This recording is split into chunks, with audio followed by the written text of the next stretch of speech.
Merhaba, Papatya'nın Örgü Dünyası YouTube kanalıma hoş geldiniz. Bugün sizlerle birlikte bu gördüğünüz çok şık motif modelini çalışacağız. Yapımı oldukça kolay ve gördüğünüz gibi gerçekten ben çok beğendim. Çok kibar duruyor. Şöyle birleştirildiğinde de inanılmaz tatlı görünüyor. Şöyle göstermek istiyorum. Bakar mısınız? Çok güzel. Evet arkadaşlar, hemen iplerimden bahsetmek istiyorum. Alize Cotton Gold ip kullandım. 3 renk kullandım. Tığ numaram 2.50 milimlik tığ, ama hemen şunu hatırlatmak istiyorum arkadaşlar. 2.50 milimlik tığ ile ördüm. 2 milimlik tığ ile ördüm. Aradaki farkı görebilirsiniz. Hemen ölçüleri de vermek istiyorum. 2.50 milimlik tığ ile ördüğüm, şöyle tam ölçmek istiyorum, 11 santim. 2 milimlik tığ ile ördüğüm 10 santim, arada 1 santim oynuyor arkadaşlar. Elinize göre herhangi uygun bir tığ kullanabilirsiniz. Evet arkadaşlar, isterseniz hemen bu güzelliklerin yapımına geçelim. Geçmeden önce minik hatırlatmamı yapmak istiyorum. Biliyorsunuz ki kanalım tamamen ücretsiz. Videoların devamlılığı için sizin beğenilerinizle ve tabii ki yorumlarınıza çok ihtiyacım var. Bana destek olmanızı bekliyorum ve sizleri çok seviyorum diyorum ve hemen bu güzel modelin yapımına geçiyorum. Evet arkadaşlar, öncelikle yeşil ipimle başlıyorum ve sihirli halka ile başlıyorum. İpimi halka haline getirdim. Birleştiği noktadan tutuyorum.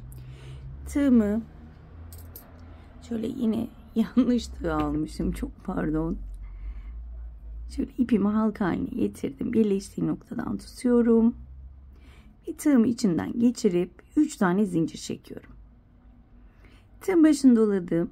Halkamın içine çektiğim zincirle beraber 3 tane ikili trabzan. 2 zincir. 3 tane ikili trabzan. Elimi çok sıkıştırmıyorum. Normal gevşek tutuyorum. 2 zincir, 3 tane ikili trabzan şeklinde ilerliyorum. Şöyle göstermek istiyorum. Bakın, araya 2 zincir çekerek 3 tane grup yapmış oldum. Hemen ortayı şöyle küçültüyorum. 2 zincir çekiyorum ve sonuncu, yani 4. grubumu yapıyorum. 1 2 ve 3. Sihirli halkamın ipini tuttum. İyice çektim ve ortayı iyice küçülttüm. Şimdi burada 2 zincir çekmem gerekiyor ama ben şöyle köşeden her defasında başlamak istediğim için tığın başını doluyorum. İlk çektiğim zincirin tepesine battım. 2 kere de kapattım. Şöyle 4 tane köşem olmuş oldu. Burada 1 2 3 zincir çektim. Tığın başını doladım. Hemen köşenin içine batıyorum. İkili trabzan yapıyorum. Şöyle hemen şurayı göstermek istiyorum. Bakın, burada 3 tane ikili trabzanım var. İlkine batıyorum. Şöyle, şurası zincir olduğu için biraz zor oluyor ama battım.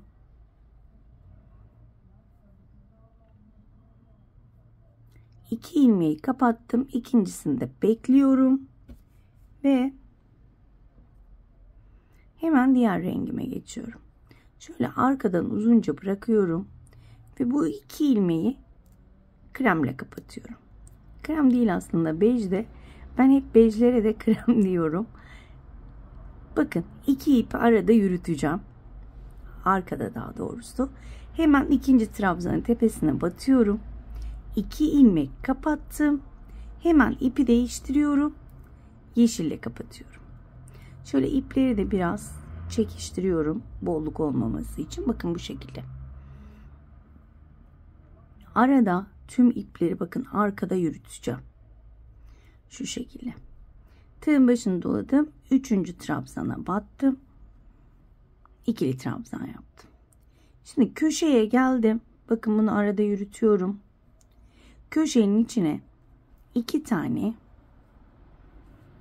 ikili trabzan, 2 zincir, aynı köşenin içine 2 tane ikili trabzan. Şimdi burada yine 3 trabzanın ilkine batıyorum. İlk 2 ilmeği kapattım. Hemen burada ipi değiştiriyorum. Kremle kapatıyorum ikisini de. Daha sonra ikinci trabzanın tepesine battım. 2 kapattım. 2'yi yeşille kapatıyorum. Ve üçüncü trabzana yine ikili trabzan yeşille.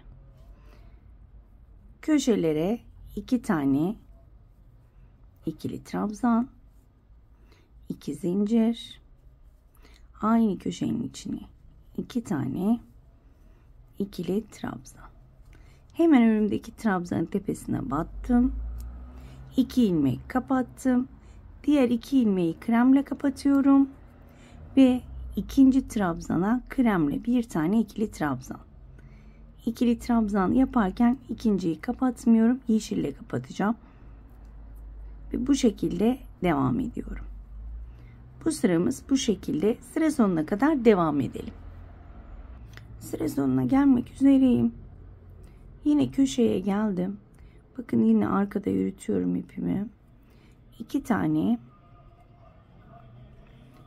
ikili trabzanımı yaptım. Burada yine ortada başlamam için tığın başını doladım. İlk çektiğim zincirin tepesine battım. 2 kere de kapattım ve bu sırayı bu şekilde bitirmiş oldum. Hemen arkasını çeviriyorum. Şöyle sihirli halkamı hemen sabitlemek istiyorum ki çözülmesin. Bir düğüm atıyorum. Ve şöyle ben üstünkörü saklıyorum arkadaşlar. Çok uzatmamak amaçlı. Sizler ayrıntılı bir şekilde gizlersiniz. Diğer artık ipleri de aynı şekilde düğüm atarak saklarsanız kesinlikle çözülme olmayacaktır. Şöyle bakın bir düğümü attım. Zaten hiç ip kırmayacağız. Motif bitene kadar hep aynı şekilde ilerleyeceğiz. O yüzden hemen başında bu temizliği yaparsak daha sonra rahat etmiş olacağız. Evet. Şimdi hemen modeli çevirdim tekrar. Hemen burada başlıyorum. 3 tane zincir. Köşemin içine bir tane ikili trabzan. Çektiğim zincirle beraber 2 tane oldu. Tığın başını doladım. Ve hemen önümdeki şöyle trabzanın tepesine batıyorum. 2 çektim. İkisi tığımda ve hemen kremle kapatıyorum. Şöyle iplerimi sıkıştırıyorum. Burada yan yana 5 tane yapacağız arkadaşlar. İlkini yaptık. Hemen 5 tane krem. 1 2 bakın arkada yeşili yürütüyorum, onu unutmayın. 3 4 5.'yi yarım kapatıyorum. 2 kapattım. 2'yi yeşille kapatıyorum. Ve son trabzanı yine yeşille yapıyorum. Bakın. Şu şekilde. Ortada kremin 5 tane oldu. Hemen tığın başını doladım. Köşeme 2 tane ikili trabzan, 2 zincir, yine köşenin içine 2 tane ikili trabzan yapıyorum. Hemen önümdeki trabzanın tepesine battım. 2 kapattım. 2'yi kremle kapatıyorum. Ve 5 tane kremle ikili trabzan yapıyorum yan yana. 1 2 3 4 ve 5.'yi yarım kapattım. Yeşile geçtim. Yeşille kapatıyorum son 2'yi ve son trabzanımı yine yeşille yapıyorum. Yani köşeleri saymazsak 5 tane krem, 2 tane de yeşil yapmış oluyoruz. Yani 7 tane oluyor trabzanlarımız. Köşemiz yine 2 tane ikili trabzan, 2 zincir, 2 tane ikili trabzan. Eminim ki bu sırada anlaşıldı. Bu şekilde devam edip dönüyorum. Evet arkadaşlar, yine sıramın sonuna geldim ve yine köşeyi aynı şekilde bitiriyorum. 2 tane ikili trabzan yaptım. Tığın başını doladım. İlk çektiğim zincirin tepesine batarken bakın şu kremle birlikte alıyorum. Şöyle yukarıya çıkması için 2 kere de kapattım ve bir üst sıraya geçiyoruz. 1, 2, 3 zincir çektim. Tığın başını doladım. Çektiğim zincirle beraber 2 tane ikili trabzanımı yaptım. Tığın başını doluyorum. Yine ilk trabzana yarım yapıyorum. 2 ilmek kapattım. Diğerini kremle. Burada 3 tane krem yapacağız. Yani 3 tane ikili trabzan krem renkli. 2, üçüncüyü yarım kapatıyorum ve hemen diğer rengimi alıyorum. Şöyle arkadan uzunca bırakalım. Diğer renkle kapattım. Arkada diğer ipleri yürütüyorum. Şunu da şöyle atalım, üstüne bir sıkıştıralım. Evet. Tığın başını doladım. Hemen önümdeki trabzanlara tek tek batarak 2 tane ikili trabzan ve üçüncüyü yarım yapıyorum. Şöyle göstermek istiyorum. Hemen kremi alıyorum. Kremle kapattım. 3 tane krem. Arkada tüm ipleri yürütüyorum. Üçüncüyü yarım. Yeşili aldım.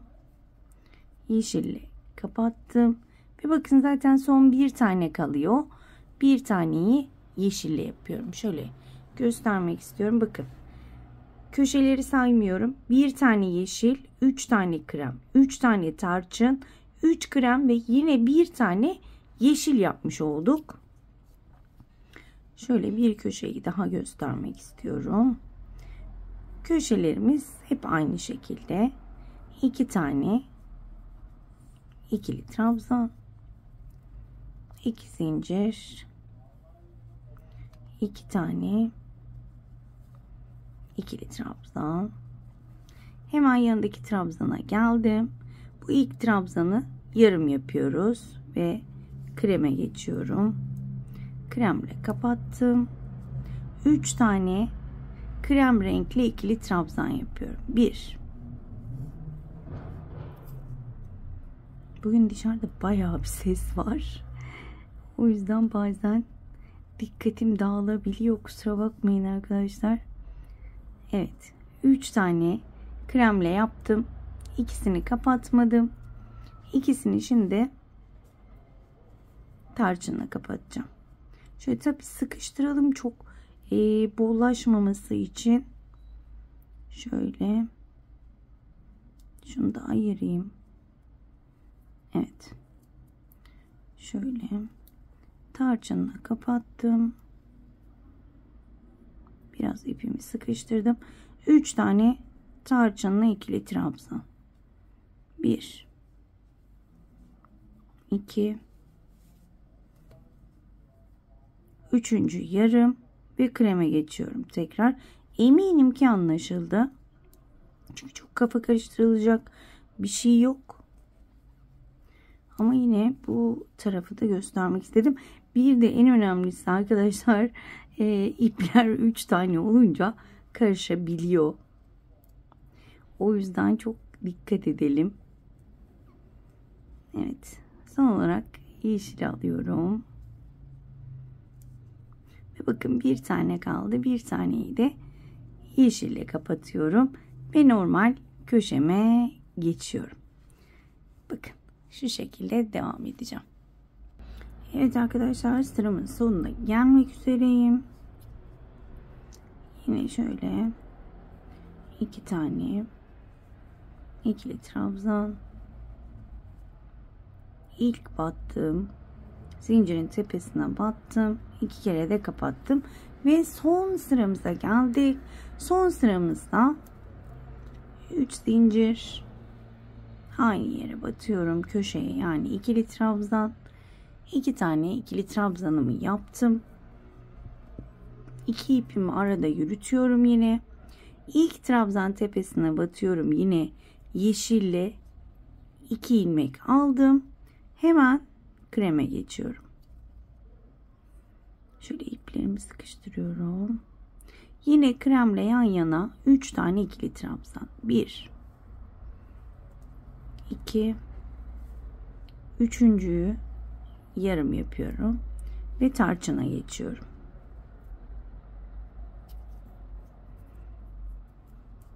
Tarçınla kapattım. Hemen sayıyorum. 1 2 3 4 5 6 ve 7.'yi yarım yaptım. Kreme geçiyorum. Yine kremle 3 tane ikili trabzan. 1 2 3. Şöyle göstermek istiyorum. Modelimiz zaten ortaya çıktı. Üçüncüyü yarım yapıyorduk ve yeşille kapatıyorduk. Çok pardon. Hemen şöyle yeşille kapatalım. Sonuncu trabzanı yeni yeşille yapıyorum. Ve yine köşemi yapıyorum arkadaşlar. Bu şekilde sıra sonuna kadar devam ediyorum. Tüm köşeleri göstermeme gerek yok. Yine ilk yeşille başladık. 1 tane yeşil, 3 tane krem, 7 tane tarçın, 3 krem ve 1 tane yeşille bitirdik. Köşeleri saymıyorum. Bu şekilde tüm köşeleri devam edelim. Evet arkadaşlar, ben motifimi bitirdim. Bakın yine en son sırada 2 tane zincir çekiyorum. İlk çektiğim zincire batıp kaydırmayla kapatıyorum ve ilk motifimi bu şekilde bitiriyorum. Birleştirme konusuna gelince bu model sadece son sırada örerken birleştirilebilecek bir model. Çünkü şöyle tuttuğumuzda tek renkle birleştirdiğimizde çok da bir hoş durabileceğini zannetmiyorum. Bir anlamı kalmayacak. O yüzden örerek birleştirmemiz gerekiyor ki ortaya muhteşem bir şey çıksın. Hemen şöyle kısaca size göstermek istiyorum. Şöyle bir duvarını sökerek hemen nasıl birleştirilmesi gerektiğini göstermek istiyorum. Hiçbir yerde bunun birleştirmesini görmedim. Tamamen kendi fikirlerimle böyle olması gerektiğine karar verdim diyeyim ben. Çünkü başka bir şey gelmedi aklıma. Evet, bakın şu köşeye geldim. 2 tane ikili trabzanımı yaptım. Hemen diğer motifimi önüme alıyorum. Burada bakın hiç zincir çekmeden hemen köşeden ilmeğimi çektim. Bu bir zincirlik, 2 zincirlik bölümde. Hatta bir zincir çekelim. İlmeği geçirelim. Bir zincir daha çekelim. Tığın başında oluyorum. Buraya 2 tane trabzan yapıyorduk. İlkini yaptım. Hemen bakın ilk trabzanın içinden geçiriyorum. İkinci trabzanı yapıyorum. İkinci trabzanın hemen tepesinden geçiriyorum. Burada ilk trabzana battım. 2 ilmek çektim. İkisi tığımdaydı. Burada kreme geçiyorduk. Yine aynı şekilde örüyorum. Kreme geçiyorum. Şöyle ipimi sabitledim. Bakın bu çıkardığım ilmeği hemen önümdeki bakın sırayla batıyorum. Hemen bakın buradaki son yeşilin içinden geçiriyorum. Şu şekilde. Daha sonra hemen yanındakine battım. İlk krem ikili trabzanı Bakın hemen karşısına geliyor zaten. İkinci, yine arkada iplerimi yürütüyorum. Böyle tek tek aynı işlemleri yapıyorum. Hiçbir değişiklik yok. Sadece karşıdan şunların içinden ilmek geçiriyorum. Başka hiçbir şey yok. Burada üçüncüyü yarım yapıyorduk ve şöyle tarçınla kapatıyorduk. Yine aynı şekilde bakın, tarçınla kapatıyorum. Şöyle kafamız karışmasın. Üçüncü kremin içinden geçireceğim. Yine. Yani tam karşısında. Bu şekilde. Daha sonra 7 tane tarçın. Birinciye. İkinci ikili trabzanımı. İkinci tarçına. Aslında benim en sevdiğim şeydir, örerek birleştirmek, dikmek ya da sonradan böyle kaydırmayla falan yapılan birleştirmelerden çok hoşlanmıyorum açıkçası. Şöyle hem öreceğim hem birleştireceğim. Bence daha ne olsun? Bakın hiç model bozulmuyor, hiç renkler bozulmuyor. Bu şekilde devam ediyorum. Şöyle sonuna kadar göstermek istiyorum kafanız karışmaması için. Burada hiç artı bir şey yapmıyoruz. Dediğim gibi sadece karşıya gelen trabzanların tepesinden ilmekleri geçiriyorum. 2, 4, 6 sonuncuyu yapıyorum. Sonuncuyu yarım yaptım ve kremle kapatıyorum. Şöyle. Evet, iplerimde gevşek kalmaması için biraz çekiyorum. Yine bakın sonuncu tarçının arasından geçirdim. Yine burada ne yapıyorduk? 3 tane krem. İlkini yaptım. Hemen bakın kremlerin karşısına denk geldi. İkinciye. Dediğim gibi ben bunun birleştirmesini hiçbir yerde görmedim. Ama eminim ki birleştirme bu şekilde. Çünkü başka mümkün değil. Hoş durmaz diye düşünüyorum. Evet. Birleştirme de eminim ki anlaşıldı. Genelde çoğu motif videolarımda neden birleştirmeyi göstermediniz diye takipçilerim yakınıyor. Arkadaşlar birleştirilmesi çok önemli.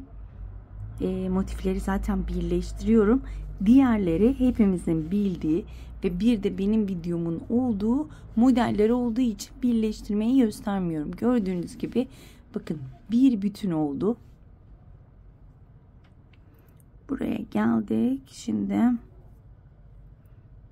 şöyle köşenin içine geldim. Hemen buradaki köşenin ilkine batıyorum.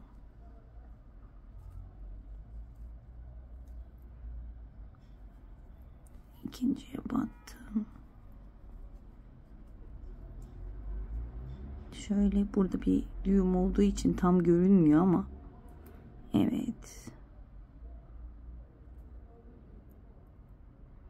Evet.